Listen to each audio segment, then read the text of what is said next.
J'ai toujours eu pas mal d'a priori sur les copies avant de commencer à travailler un peu dans le domaine. Tu sais, c'est un peu le stéréotype de: «Ah ouais, toi t'écris juste des textes sur des LP, quoi». Le copywriting, les gens pensent que c'est écrire pour vendre, mais avant tout, c'est écrire pour être lu. Dans les grandes entreprises, ils utilisent le copywriting et ils ont directement une grosse différence. 70%, 80% de mes missions sont faites avec l'IA, avec mes propres IA, qui sont souvent meilleurs que moi. Vous n'avez pas assez d'autorité, les gens vous croient pas. J'ai le meilleur portfolio en France, les gens le comprennent pas et les gens veulent pas acheter chez moi, ils préfèrent aller chez les autres débiles. Je suis en mode, c'est pas. Qu'est-ce qui fait aujourd'hui que demain je dis: «Bon bah voilà, j'ai besoin d'un copywriter»? Pour moi, le copy est une des compétences à apprendre en même temps que le marketing digital en général. Tu ne pourras Mmh. pas avancer sans. Tu fais du copy déjà tous les jours. À chaque fois que tu écris un Reels, à chaque fois que tu écris une story, à chaque fois que tu parles à l'oral malgré tout. C'est comme ça que, mec, en juin 2022, je fais 30 euros CA. En septembre 2022, j'en fais 15 000. Bonjour à tous, bienvenue sur cet épisode, du Green Deal. Aujourd'hui, on est avec Sol. Ça me fait trop plaisir de l'avoir parce que, c'est un peu l'homme de l'ombre du copywriting. J'en ai entendu parler avant de le connaître. Je vais le laisser se présenter dans un premier temps, puis on va partir parce que c'est l'un des rares personnes que je connais qui a travaillé avec un petit peu tous les infopreneurs, sans pour autant être hyper connu, publiquement. C'est ça. All right. Bah, écoute, merci Enzo et merci de m'accueillir ici. Bienvenue dans le Green Deal. J'adore ce nom déjà. Je trouve ça très stylé à l'américaine et en plus avec ton branding. Donc ouais, c'est ça. Moi, j'ai travaillé avec pas mal d'infopreneurs. Tous les infopreneurs que vous connaissez aujourd'hui, dans la plupart, j'ai bossé avec eux. Vous avez sûrement déjà lu mes textes sans le savoir. Comme il dit, c'est un peu le taf de l'ombre, le copywriting, que ce soit dans les emails, etc.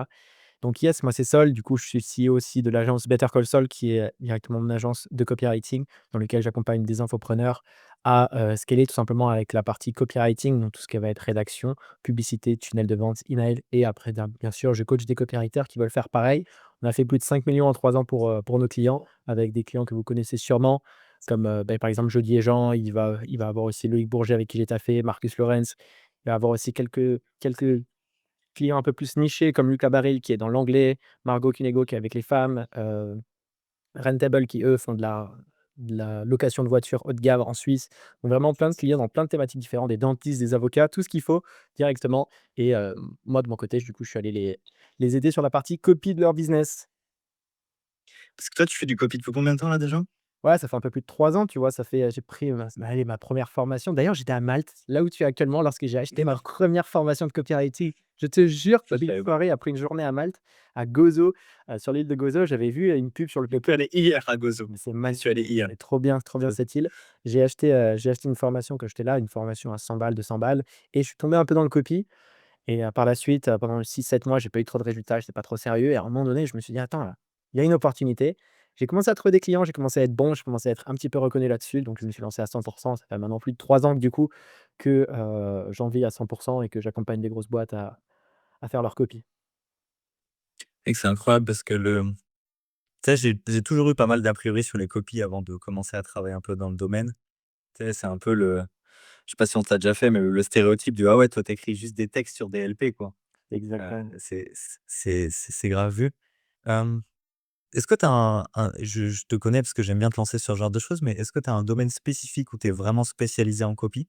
Qu'est-ce que tu entends toi aujourd'hui dans ton cadre et dans ta sphère dans le copywriting pour le coup? OK, avant toute chose, je préfère poser les bases et remettre l'église au centre du village parce que la plupart du temps, le copywriting, les gens pensent que c'est écrire pour vendre, mais avant tout, c'est écrire pour être lu. Parce que si un texte il n'est pas lu, la personne n'ira pas jusqu'au CTA et ne va pas cliquer, ne va pas acheter.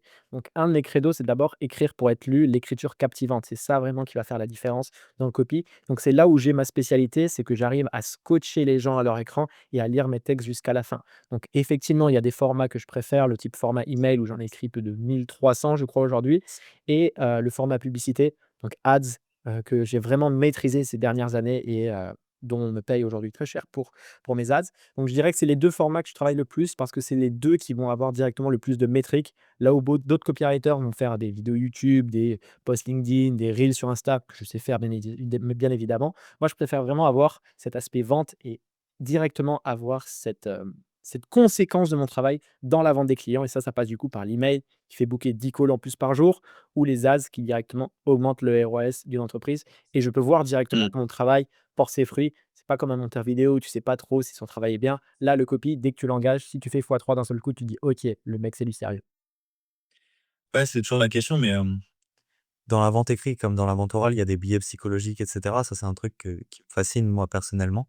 C'est pour ça que je suis un peu tombé dans la vente, mais, comment tu vois qu'un copy est bon ou mauvais, tu vois, genre, un peu comme ça, demain, tu regardes le copywriting de n'importe quelle boîte, est-ce qu'il y a un truc qui te revient, tu vois? Tu Mmh. fais: «Ah ouais, ça c'est mauvais», par exemple? Ouais, c'est le copier qui va te faire sourire, en fait. J'ai publié un reels par Mmh. rapport à ça hier, c'est il y en a beaucoup qui écrivent juste pour écrire, mais le bon copy, c'est le copy qui va te faire: «Putain, merde, c'est vrai». Et il y en a très peu qui arrivent à le faire et tu vas le voir chez certaines marques et c'est super bien fait. Par exemple, une marque comme Back Market, tu vas sur leur site, tu vois directement que le copywriting est bon. Ça va jusque dans même la facture. Une fois, j'ai acheté cet iPhone sur Back Market, dans la facture que j'ai reçue, il y avait du copywriting et c'est là où, en fait, tu vois la différence, c'est quand ça te fait sourire, ça te fait rigoler, ça te donne des émotions. Le plus souvent, ça va être l'humour qui va être le plus utilisé et dans les grandes, entreprises comme les PME ou tu peux penser à Hello Boku qui font ça super bien aussi, eux, ils utilisent le copywriting et ils ont directement une grosse différence. Effectivement, dans l'infopreneuriat, c'est indispensable, mais quand je parle un peu plus à une grande échelle, tu vas vraiment pouvoir faire la différence grâce à directement de la proximité que tu vas créer avec ton public en parlant des choses qu'ils comprennent et qu'ils connaissent. On peut le voir avec Mmh. Coca-Cola qui a sorti les bouteilles Coca-Cola, partage un Coca-Cola avec son voisin, avec Matteo, avec ta famille et cetera. Rien de ça, ça vient créer de la différence, ça vient créer de la sympathie, de la proximité avec les clients.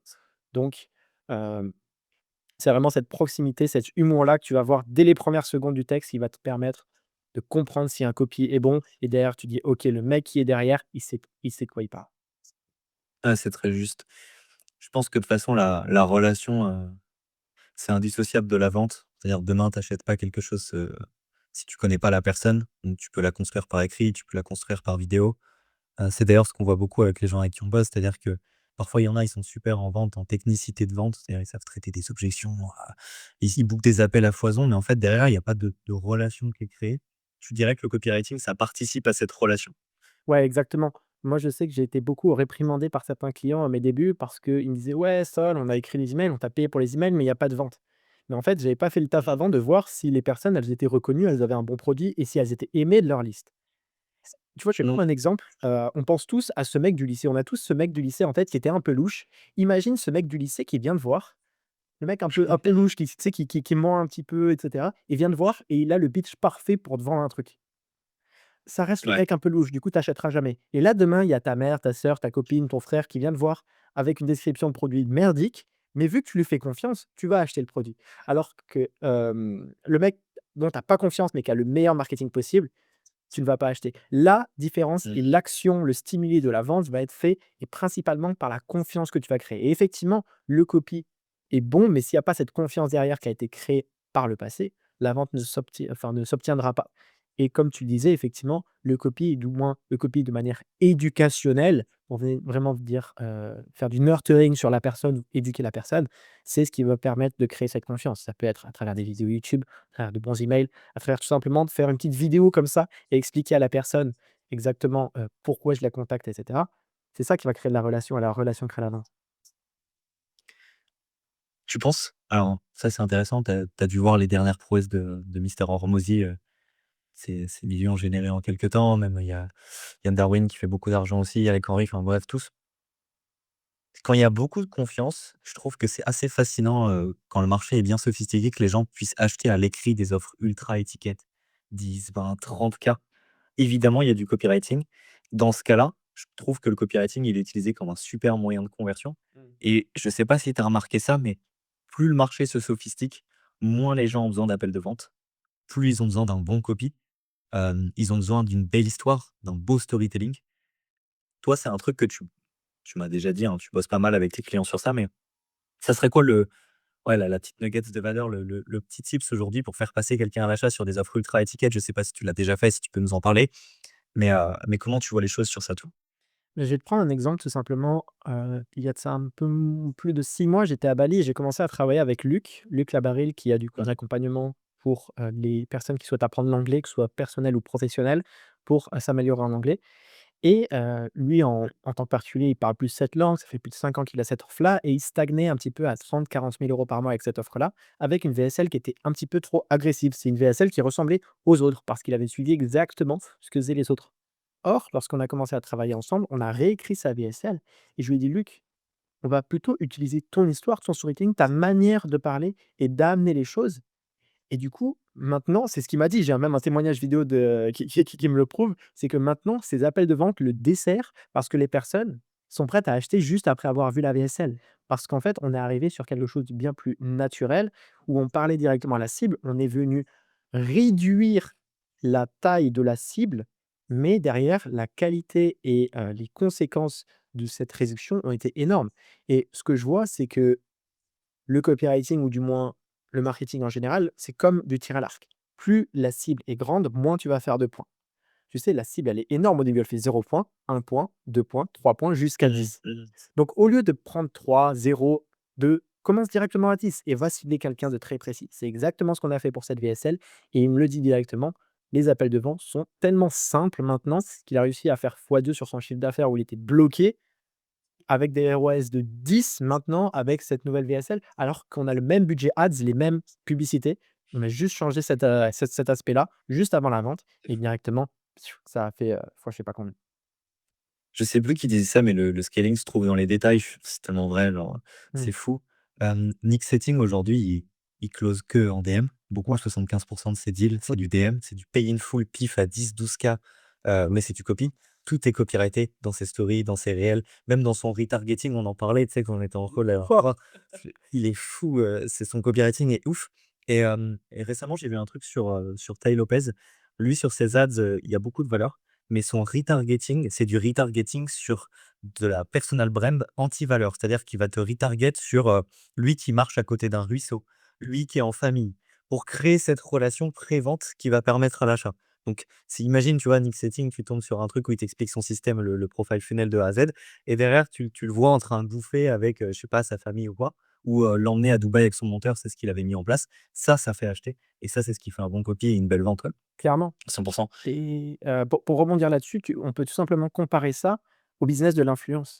Maintenant, c'est devenu normal pour les influenceurs de facturer plusieurs dizaines de milliers d'euros une vidéo, mais quand on y pense, il y a 5 ans, 6 ans, 10 ans, lorsque les télé-réalités ont commencé à créer les premières stars d'internet, les premiers influenceurs, crois-moi que les premiers e-commerçants qui ont payé des influenceurs, c'est eux qui se mettaient plein les fouilles. Parce que en fait, ce que je vois et ce que je veux amener avec mon copywriting dans le business de mes clients, c'est amener l'habitude. Lorsque tu regardes autant les stories de, Squeezie que tu te brosses les dents, c'est devenu une habitude et du coup, derrière, tu lui fais tellement plus confiance et c'est exactement moi ce que je veux faire. Je veux qu'ils ouvrent mes emails de la même manière et à la même cadence qu'ils se lavent les dents, c'est-à-dire tous les jours, tous les matins. Tu es familier avec le concept de vente indirecte? Tu sais, on avait parlé du fait que ça, tu le vois comment? Parce que quand tu es copywriter pro, j'en ai déjà parlé, mais il y a des gens, ils se disent, «Bah, je peux virer mon copywriter parce que, bah, en fait, il me rapporte pas de vente directe». Parfois, en fait, c'est les mails qui vont créer de la relation en amont et puis il va aller booker un call sur YouTube ou autre. Hem, la réalité aujourd'hui du marché, hein, surtout avec l'IA et cetera, enfin, toute cette montée, tu vois que le copy, il est menacé, toi? Ou c'est quoi la relation du copy maintenant d'il y a 5 ans, concrètement? Honnêtement, je pense que ça a jamais été aussi important qu'aujourd'hui de savoir écrire et savoir faire la différence. Je vais te dire une chose, c'est la métaphore ou la comparaison que je prends à chaque fois. C'est très facile d'écrire un texte. C'est très difficile de bien Ouais. écrire un texte. Exactement comme la boxe et le tennis. Le premier jour où tu vas jouer au tennis, tu as jamais touché une raquette de ta vie, tu vas jamais toucher la balle, ça va être frustrant, ça va être chiant. Or que si la première fois que tu fais de la boxe de ta vie, tu vas facilement taper dans le punching ball. Au foot, tu vas ça facilement taper dans la balle. C'est pas fac enfin, c'est facile. Les barrières à l'entrée sont très limitées et c'est la même chose dans l'écriture. Tout le monde peut écrire un texte, tout le monde peut écrire un email. C'est pour ça que beaucoup parfois mes proches me disent: «Mais comment ça t'es payé à écrire des emails? Ça veut rien dire». Ben, en fait, c'est là la différence. C'est parce que moi, j'écris de bons emails. Or, le montage vidéo, n'importe qui n'est pas fait pour faire du montage vidéo. Il y a de grosses barrières à l'entrée alors que l'écriture, Ouais. pas beaucoup. Du coup, là où tu vas faire vraiment la différence, c'est dans cette écriture-là, c'est à quel point tu connais ta structure, à quel point tu connais ta cible, à quel point tu arrives à jongler sur les mots, à mettre du rythme dans tes phrases et à respecter les règles du copywriting et les 3 parasites de la vente qui vont derrière, in fine, donner envie de te suivre au bout du monde et aux personnes d'acheter tous tes produits que tu sors. Mmh. Donc en soi, l'avancée de l'IA est une super chose pour moi dans le sens où, la personne qui était forte en copie par le passé, imaginons, je compare ça à un maraîcher, il arrivait à faire 100 tomates par mois, c'est super. Maintenant, il a de super tracteurs. Il y a des super tracteurs. Imaginons l'IA, c'est un super tracteur. Ouais, mais le mec qui savait pas maraîcher, enfin qui était pas maraîcher avant et qui utilise le tracteur pour faire des tomates, il défonce son champ parce qu'il sait pas, il a Ouais. pas les bases. Alors que le mec qui a les bases et qui a les outils, c'est lui qui va venir faire des carnages, en fait. Donc tu dirais que là, ça de toute façon, si on en a parlé, mais c'est comme tout, hein. L'IA, si tu mauvais copywriter, mauvais vendeur, tu mets de l'IA, tu es x10 mauvais copywriter ou mauvais vendeur, ça va rien changer. Clairement. Donc c'est juste un instrument de volume et de labeur dans ce que tu dis, c'est que ça te permet de plus produire.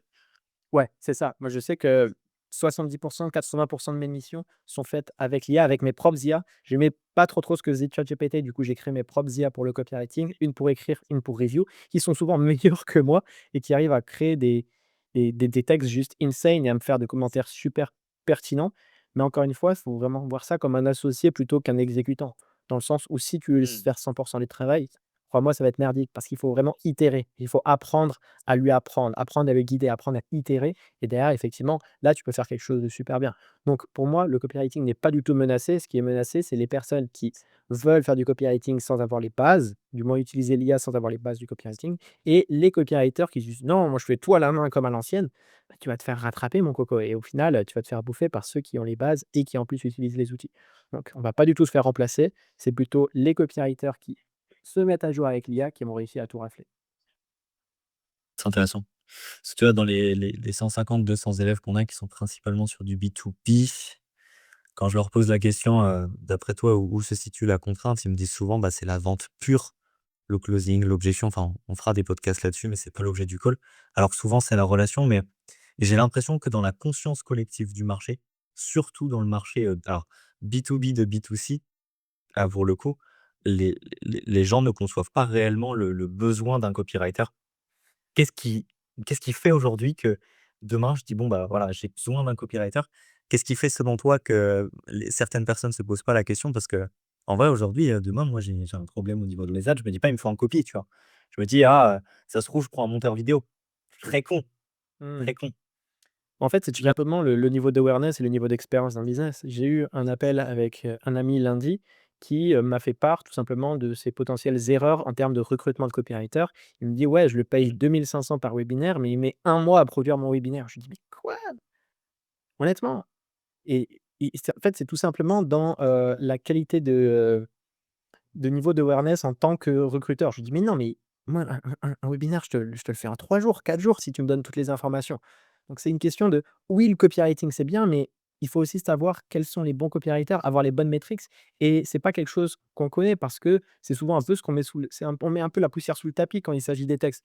Ah, bah, les emails, on va envoyer des emails, mais on va pas les travailler. On va faire des descriptions de posts, on va faire des descriptions de YouTube. Or, c'est vraiment ça qui va faire la différence. Parfois, effectivement, c'est pas de la vente directe, c'est ce qui va s'accumuler mais lorsqu'il s'agit de passer par un copywriter, en fait, ceux qui n'ont pas envie de passer par un copywriter, j'ai pas envie de leur parler, en fait. Parce qu'ils sont pas aware, ça va être le client chiant qui va te payer 500 balles, alors que le mec qui sait l'importance du truc, qui sait qu'il en a besoin et qui a le budget pour, il va être 10 fois plus simple à accompagner, à closer. Il va être bien plus, facile à accompagner, ça va être bien plus sympa, tu vois? Ouais, puis il y a 2 choses, il faut dissocier aussi, je pense, le système d'acquisition de ton client. Si lui, il est en evergreen ou alors il a des gros lancements. Sur un gros lancement, on a toujours besoin d'un copywriter. Bien sûr. Quand tu fais effectivement des webinaires, des challenges, peu importe, tu as besoin. Hem et ouais, ouais, le copy, c'est trop important pour créer de la relation. De toute manière, c'est souvent ça le problème. C'est savoir prévenir les objections avant qu'elles arrivent. Mmh. C'est le graal de la vente à étiquette. Aujourd'hui, on n'est plus pendant le confinement où, putain, pendant le confinement, j'avais quel âge? J'étais hyper jeune. C'était quoi? C'était, 2020? 2020, ouais. 2020, tu avais quoi toi? Putain, c'est 5 ans, j'avais 14 piges. OK, je parle comme si j'étais un ancien. Non, mais grosso modo, pendant le confinement, il y avait pas de awareness, il y avait pas de sophistication. Effectivement, peut-être que le copy, tu en avais pas besoin. Tu disais: «J'ai un produit, résultat, regarde, il y a un mec qui a fait pareil». Mmh. Non, tous les points de contact que tu as avec ta cible en amont de la vente comptent et plus que jamais, ça a besoin d'écrit. Parce que, par exemple, la stat sur Insta, c'est que 75-80 des vidéos, elles sont regardées avec les sous-titres. Mmh. Avec les sous-titres, pas avec l'audio. Donc, grosso modo, les gens restent quand même sur un mode de consommation, surtout d'apprentissage par écrit sur beaucoup de choses. Clairement, beh, tu le vois sur les stories dont on parlait, par exemple Setting ou d'autres, c'est des stories avec 10, 15, 20 phrases. Parfois, tu dois poser, tu dois lire pendant 2 minutes 30 la story si tu veux absolument avoir toutes les informations. Du coup, ça crée de la fauve parce que tu sais que ce mec-là partage des dingueries. Du coup, tu fais attention et tu poses et du coup, ça crée de l'engagement parce que tu sais que quand tu regardes la story de ce mec, tu vas devoir mettre pause, tu vas devoir être concentré. Alors que quand c'est la story de la petite meuf avec un gros boule, ça non, tu regardes. Mais quand c'est celui avec directement Ouais. énormément de texte. Là, tu te dis: «Ah, attention», limite, tu te crées une bulle. Je vais regarder la story de Enzo, par exemple. Tu fais une Je capture d'écran parfois pour la regarder plus tard? bien sûr, tu l'as jamais on les regarde jamais. Quand tu Ouais, pas? Je n'ai jamais regardé une de mes captures d'écran dans le téléphone. J'ai jamais. ça, c'est une folie. Toi, comment est-ce que, Non, tu mais vois, la partie, relationnelle? Parce que je trouve que tu as une super partie relationnelle et après avoir consommé un peu de ton contenu, après avoir été client chez toi, eh bien, lorsque je regarde tes vidéos YouTube, je me dis: «Putain, en fait, il a un petit truc en plus que d'autres n'arrivent pas à mettre en avant sur ce côté relationnel». Est-ce que tu en es conscient ou est-ce que c'est de la compétence inconsciente de ton côté? je vais en parler avec mon ado Céleste qu'on aura sûrement dans le podcast, Kylian. C'est, depuis que je suis petit, j'arrive très bien à mettre les gens à l'aise. Même toi, tu sais, on avait été surpris quand on s'est eu en rendez-vous, bah, le feeling passe plutôt bien. Mais il y a un truc très simple que j'ai remarqué, c'est la première chose, c'est le awareness du prospect, c'est indépendamment de toi. Évidemment, tu sors avec Brigitte qui a 50 ans, il y a peu de chances qu'elle soit à l'aise avec toi en call ou sur ton contenu, alors qu'une personne qui a acheté un, 2, 3, 5 accompagnements, bah, c'est différent. Maintenant, moi, comment gérer la partie relationnelle? J'ai fait un constat qui était très simple avec, notre équipe de vente il y a peu de temps, c'est, OK, on a des bons taux de closing. OK, ça close bien, mais on a souvent les choses de: «Ah, mais vous faites comme la même chose. Ah, j'ai vu la même chose chez les gens» et cetera. Donc on a retravaillé l'offre et le positionnement, mais c'est pas ça qui a changé les choses, c'est de bombarder les gens de notre contenu écrit, vidéo en amont de la vente. Donc, Mmh. très simplement, quand une personne, elle vient prendre un appel avec nous, elle doit minimum consommer 20 minutes à une demi heure de notre content. Elle passe un premier rendez-vous qui est de vraie présélection. C'est là où c'est pas un R1 déguisé. On vient vraiment voir si on peut aider, sur quelle offre et cetera. Plus elle rebouffe 1h30 de notre contenu entre le rendez-vous de découverte et l'appel de vente. Et même dans l'onboarding, même au sein de l'accompagnement, il y a du copywriting de la relation parce qu'on va prévendre l'upsell. Donc, on va envoyer des vidéos, on va mettre les témoignages des gens de l'upsell pour les gens qui Il sont a tout du coaching réfléchi avec cet enfoiré. de manière, et c'est vraiment en bonne, enfin, c'est vraiment de manière à les aider parce que on sait que c'est la meilleure chose pour eux. Mais public sophistiqué, awareness, besoin de relation. C'est intéressant ce que tu dis, on sait que c'est la meilleure chose pour eux parce que quand je dois, expliquer mon travail à un moldu, je lui dis directement, «J'aide les gens à aider d'autres personnes».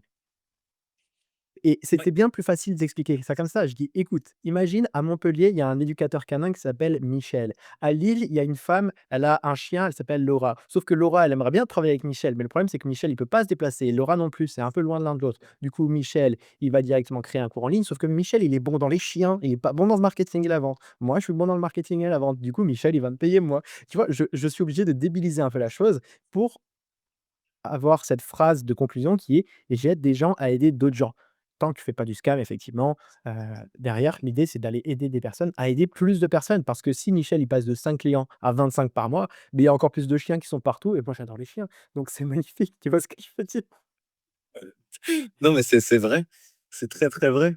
Mais, mmh, dans l'inconscient collectif, quand on prononce le mot «vente», c'est mal vu, c'est sûr. Et j'ai beaucoup de gens qui me disent: «J'ai besoin d'un bon commercial». Je dis: «Non, tu as besoin d'un bon humain».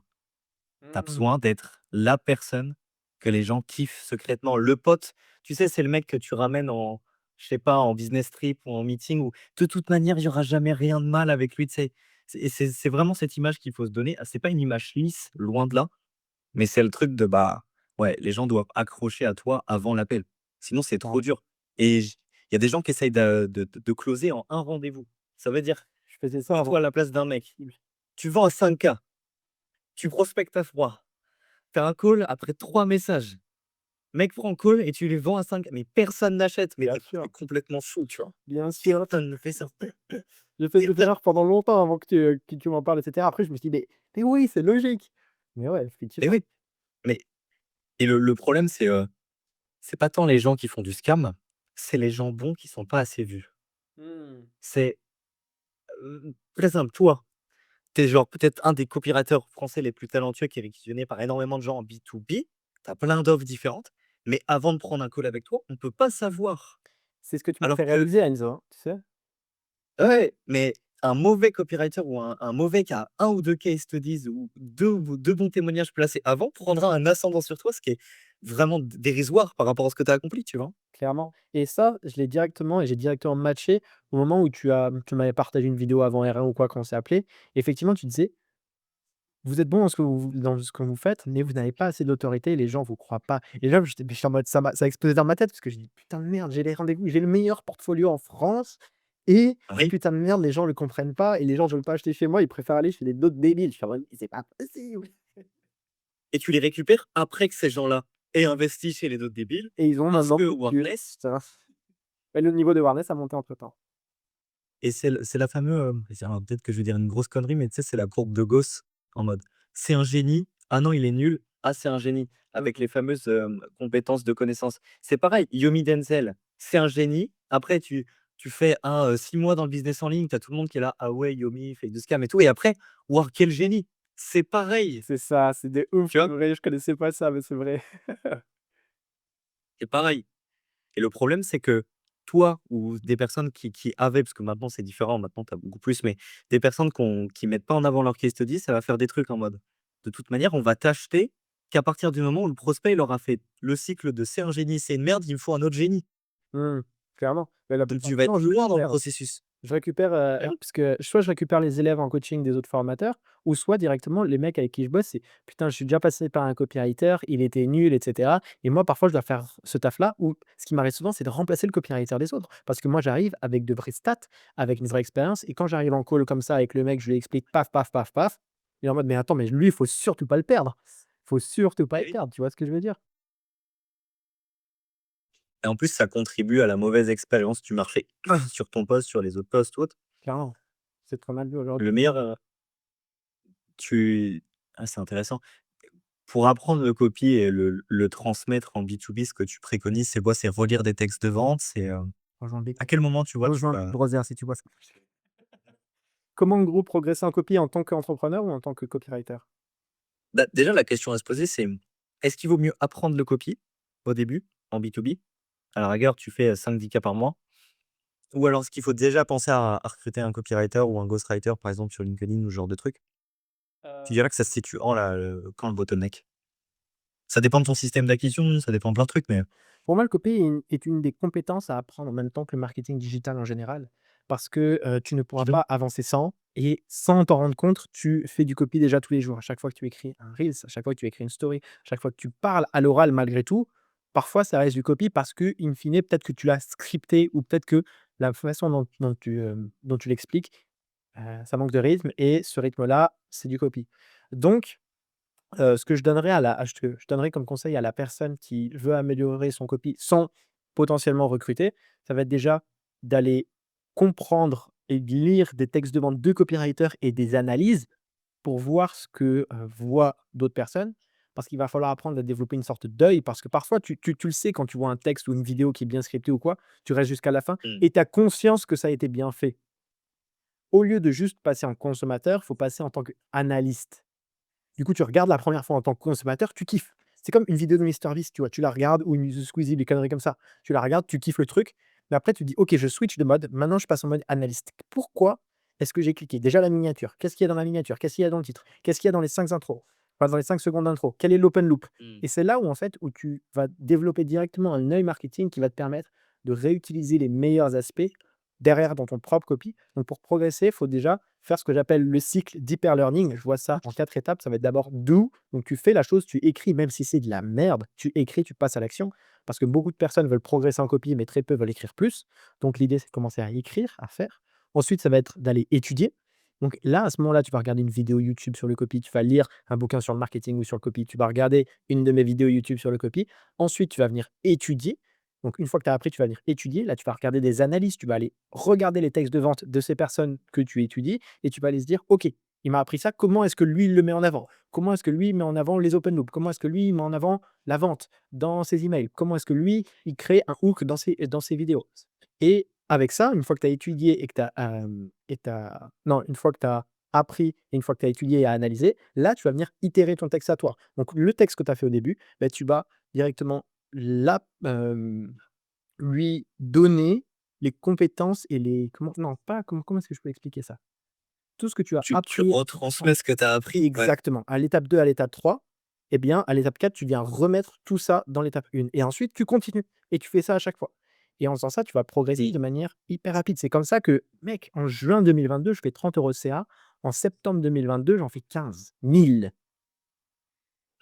En l'espace Ouais, de sûr. 100 jours, je suis passé de 30 à plus de 15 000 parce que j'ai taffé ça. Je mangeais copie, je dormais copie, je pissais copie, je faisais tout copie et du coup, j'ai progressé hyper rapidement et j'ai eu une discussion avec une femme tout à l'heure qui me disait: «Oui, mais le copie», elle, c'était une ancienne avocate et elle disait: «Oui, mais le copie, ça va prendre du temps, moi je me sens pas, syndrome de l'imposteur». Mais en fait, tu as juste à en savoir plus que tes clients pour vendre une prestation. En tant que Ouais. copywriter, tu as juste à en savoir plus que tes clients et c'est la même chose en tant qu'infopreneur, tu as juste à en savoir plus que tes clients pour le vendre et c'est ça qu'il faut arriver à faire comprendre aux gens grâce à ton écriture et grâce à ton texte. Les meilleurs du marché, c'est ceux qui vont le plus vite. C'est les personnes qui attendent pas d'en savoir 5 10 ils attendent d'avoir 1 de plus que les la clientèle. Ils mettent déjà un produit de market fit, ils tentent déjà avec un MVP et ils itèrent dessus. Et la plupart des gens vont attendre de savoir 5-10 d'approfondir la théorie. En vrai, on s'en fout parce que tu deviendras jamais aussi bon qu'un mec qui s'est confronté au marché. C'est Elon Musk qui disait qu'un dealer de drogue à New York, il en savait sans doute beaucoup plus qu'un mec qui sortait d'Harvard sur le business ou d'Oxford. Et c'est vrai, c'est profondément vrai. Hem, ouais. Grosso modo, pour qu'on termine un petit peu là, si tu pouvais nous donner, allez, parce que by the way, la prospection, ça reste de la pros de la du copy, mais on La en parlera prospecter, plus j'étais tard. apprenais à prospecter, ouais, de fou. La Friday. Juste si tu pouvais nous donner, allez, 1 à 2 tips sur le copy, ça peut être, sur des ads, ça peut être, sur du YouTube, ça peut être sur n'importe quoi. Un truc qui peut vraiment faire switch le prospect, qui t'a énormément toi aidé dans ta prospection, dans ton acquisition Ouais. client ou c'est tes clients. Je OK. suis chaud et puis on se laissera là. À chaque texte que vous allez écrire, à chaque fois que ce soit une ads, une VSL, une landing page ou n'importe même un reels, à chaque fois que vous allez poser vos petits doigts sur un clavier ou vos petits doigts sur un stylo dans un cahier, relisez votre texte à l'oral. Par pitié, relisez votre texte à l'oral. Parce que pour moi, le copywriting, c'est un dialogue entre 2 personnes, sauf qu'il y a qu'une seule personne qui parle.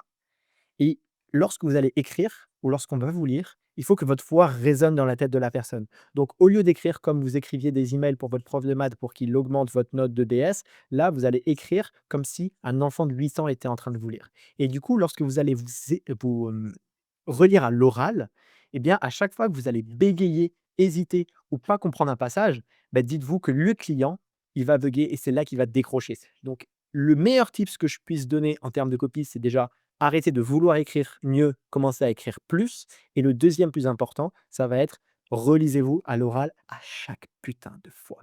Parce que c'est exactement comme ça que vous allez trouver les petits moments de doute et de bafouillement qui peuvent changer absolument tout dans vos textes. Et une fois que vous le lisez à l'oral, vous vous dites: «Putain, là, il y a du rythme, là, c'est stylé, là, c'est mieux». Vous savez que c'est mieux et vous savez que ça va mieux marcher.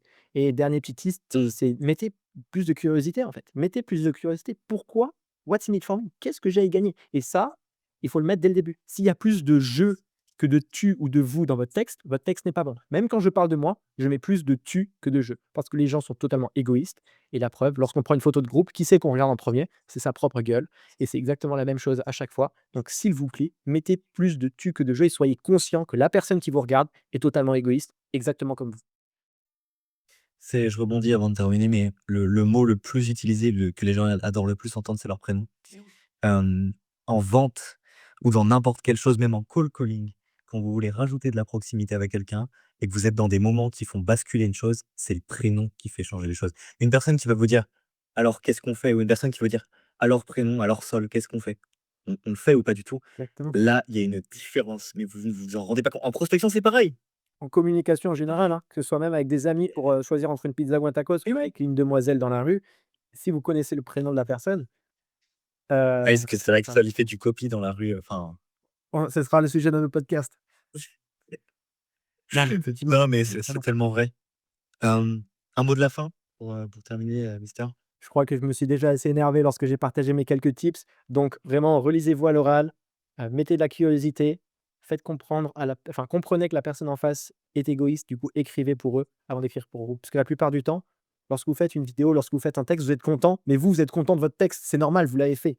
Ouais, mais mettez-vous à la place de la personne qui va vous lire. Est-ce qu'elle a vraiment Mmh. envie de le lire ou pas? Moi, je rajouterais qu'il faut rajouter de la relation. C'est ça qui vous fera passer d'un mauvais vendeur à un très bon vendeur sans pour autant être très bon en closing.